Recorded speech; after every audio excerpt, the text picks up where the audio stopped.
Welcome back to our special edition of the Angus Report. Today we're focusing on building a quality-focused beef herd.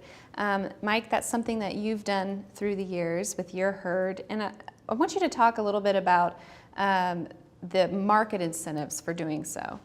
Well, certainly certified Angus beef has led the industry toward a quality product and the significant benefits from it. But you know, at today's time, we're looking at almost a $30 a hundredweight prime premium on a 900-pound carcass. That's a significant amount of money to be working toward, and so that's our goal. Let's get that money in an industry where we want to do as much as possible to get that income back. So we've been focusing on that to try to get those dollars that are available to us.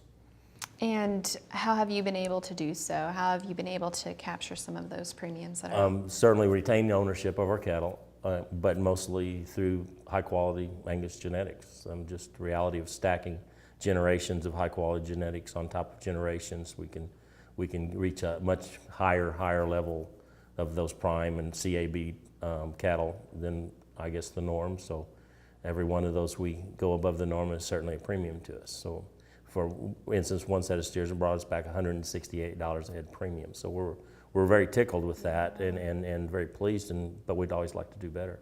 Mm-hmm. And I know that's not just specific to your operation. Dave, you have other producers in the Show Me Select program who are seeing the same kind of things. Discuss that a bit.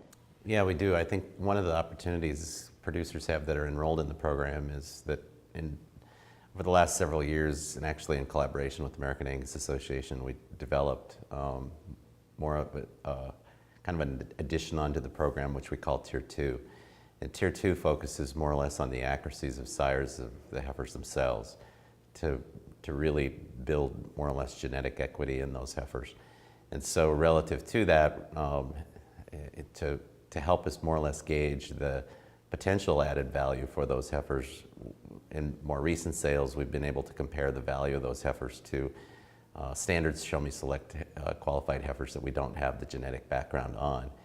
And so what we've seen is that if we compare a regular Show Me Select qualified heifer that's carrying a natural service sired pregnancy versus a Tier 2 heifer, that her sire meets minimum accuracies for calving ease direct, calving ease maternal, weaning weight, carcass weight, and marbling, the value of those heifers is basically, in terms of the added value, is roughly $270 over the standard Show Me Select qualified heifer.